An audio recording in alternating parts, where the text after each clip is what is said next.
విషయంలో ఆయన పెళ్లిల విషయంలో టార్గెట్ చేస్తూ మాట్లాడడం జరిగింది. సో ఈ రోజు వైసీపీ నాయకుల విషయంలో జరుగుతున్నటువంటి క్రమంలో వాళ్ళకు కూడా ఒక ఆయుధంగా దొరికింది. వాళ్ళు కూడా అదే ఇప్పుడు సోషల్ మీడియా వేదికగా చేస్తున్నారు కావచ్చు. సో దీనికి ఆద్యం పోసింది మీరే కదా, అట్లా అనుకోవచ్చా? దానికి ఆప్షన్ ఉంది కదా. ఇప్పుడు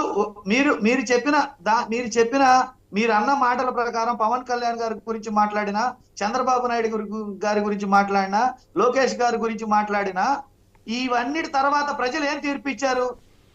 వీటన్నిటి తర్వాత ప్రజలు ఏం తీర్పు ఇచ్చారు? ఆ తీర్పుకి మళ్ళీ 2029లో ఈ ప్రభుత్వం సిద్ధపడి ఉందా? ఆ తీర్పుకి ఆ రోజు మేము చేసిన తప్పే ఆ రోజు మేము చేసింది పవన్ కళ్యాణ్ విమర్శించడం మా తప్పే అని చెప్పేసి మీరు ఈ రోజు ఒప్పుకుంటున్నారు. నేనేమంటానంటే ఈ రోజు ఒప్పుకున్నా, ఏ రోజు ఒప్పుకున్నా కరెక్ట్ గా చట్టం ఏం చేయాలో అది చేస్తుంది. ప్రజలు కూడా పిచ్చోళ్ళు ఏం కాదు. ప్రజలు మనం ఫోకస్ డైవర్ట్ చేస్తే వాళ్ళు చేయాల్సిన పని వాళ్ళు చేస్తారు. నేను క్లియర్ గా ఒకటి చెప్తున్నాను. ఇప్పుడు మనం చేయాల్సిన పని ఏంటి? మనం చేయాల్సిన పని కరెక్ట్ గా ప్రభుత్వం, పరిపాలకులు, ఈ సమాజంలో ఎంతో బాధ్యత కలిగిన మీడియా వ్యవస్థ ఈ రోజు కూటమి ప్రభుత్వం ఏమి నిర్ణయాలు తీసుకుంది, ఏమి జీవోలు ఇచ్చింది, వాటి వల్ల ప్రజలకి ఏమి లాభం, ఏమి నష్టం ఉన్నాయి, ఏమి తక్కువ చేశారు, ఏమి ఎక్కువ చేశారు, ఇచ్చిన మాటలో మేనిఫెస్టోలు ఎంతవరకు అమలు జరిపారు, ఇంకా ఏమి అమలు జరపాల్సి ఉంది, చెప్పిన మాటలేంటి, వీటి గురించి, వాటి పథకాల గురించి ఆయా ప్రభుత్వాలు ఫోకస్ చేసుకొని వాళ్ళ పని విధానాల గురించి ఆ ప్రభుత్వాలు వాటిని ఫోకస్ చేసుకుంటే ఖచ్చితంగా రాష్ట్ర ప్రజలకి మేలు జరుగుతుంది. ఇప్పుడు ఒకవేళ దువ్వాడ శ్రీనివాస్ విషయమే ఉంది. దువ్వాడ శ్రీనివాస్ విషయం ఒకవేళ ఆయన రాజకీయ నాయకుడు అవ్వచ్చు, ఫస్ట్ పౌరుడు, రాజకీయ నాయకుడు పౌరుడు అయినప్పుడు ఆ రాజకీయ నాయకుడు చర్యలు తీసుకోండి. Clear single shot. పార్టీ కూడా చర్యలు తీసుకోవాల్సిన, అంటే పార్టీకి సంబంధం లేని విషయం అయి ఉండొచ్చు కాక, బట్ పార్టీ ఒక క్రమశిక్షణ చర్యలు తీసుకోవాల్సినటువంటి అవసరం ఉంటుంది కదా. ఇక్కడ పార్టీ చర్యలు తీసుకోవడానికి ఆయన నేరపూరితమైన విషయాలు ఏమన్నా చేసినట్టు కనుక రుజువు అయితే ఖచ్చితంగా చర్యలు తీసుకుంటది. ఆయన వల్ల ఏదైనా తప్పు ఉందని తేలితే అది తేలేది నిర్ణయించాల్సింది చట్టాలు, జ్యుడిషియరీ వ్యవస్థ. తేలినప్పుడు ఖచ్చితంగా మేము కూడా పార్టీ పరంగా ఒకవేళ నిజంగా తప్పు చేసేయడానికి కనుక తేలితే మేము కూడా చర్య తీసుకుంటాం.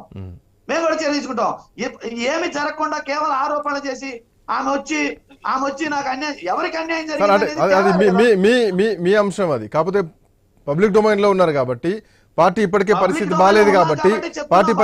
బాగాలేదు కాబట్టి ఇమ్మీడియట్ యాక్షన్ ఏంటిది అన్నది ప్లాన్.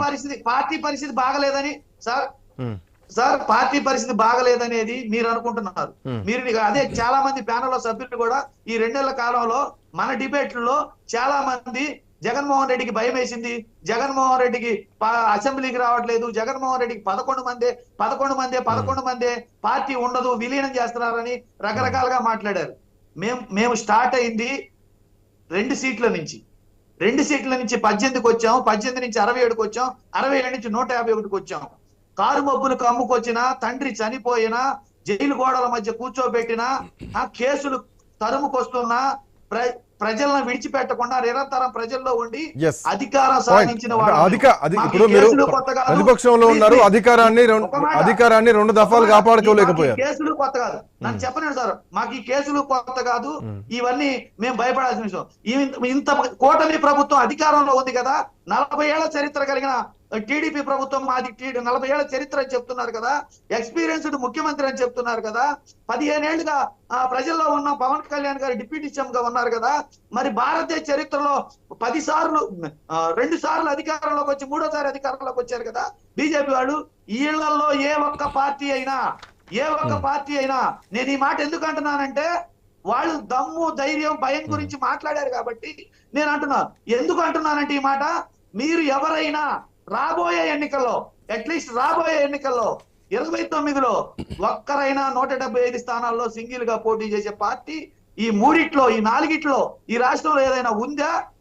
శ్రీకాంత్ గారు, one second. I'll come back to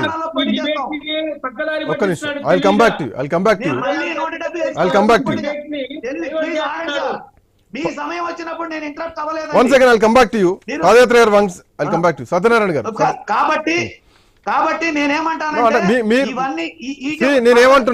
పాదయాత్ర వెంకటేశ్వర రెడ్డి గారు, పార్టీ పరిస్థితి బాగాలేదా అన్న ప్రశ్నకు, పార్టీ పరిస్థితి చేయకుండా చేయాల్సిన పనులు చేయకుండా ప్రజలను పక్కదారి పట్టించడం కోసం ప్రభుత్వం ఇలాంటి ఇష్యూస్ ని ఉసి పస లేని విషయాల్ని తెర మీదకి తెచ్చి ప్రజలకి తెర మీదకి సార్ ఇట్లాంటి విషయాలు తెర మీద తీసుకురావాల్సిన అవసరం ప్రభుత్వాలకు ఏముంది?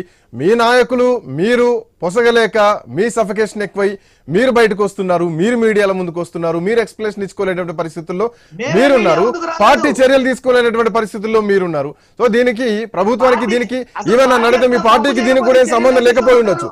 బట్ యాక్షన్ ప్లాన్ ఏంటిది అన్నది పాయింట్. చెప్పగలరా? ఏమన్నారు? శ్రీనివాస్ గారు తప్పు చేశారని మీరు చెప్పగలరా?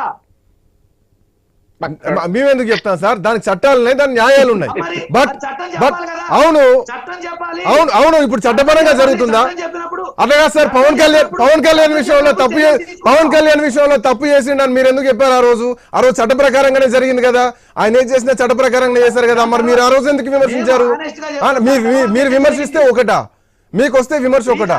నో మీరు దయచేసి నా పాయింట్ నేను వ్యక్తిగతంగా వెంకటేశ్వర రెడ్డి గారు నా పాయింట్ నేను వ్యక్తిగతంగా తీసుకుపోవట్లేదు,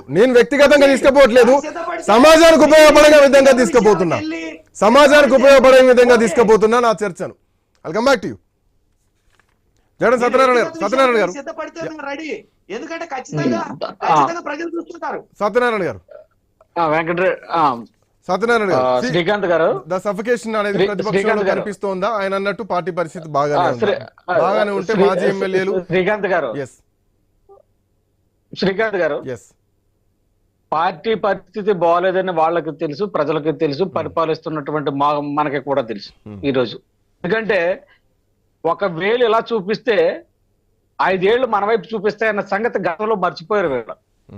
ఎందుకంటే పవన్ కళ్యాణ్ గారి ఫ్యామిలీ గురించి మాట్లాడడం కానీ, అసెంబ్లీలో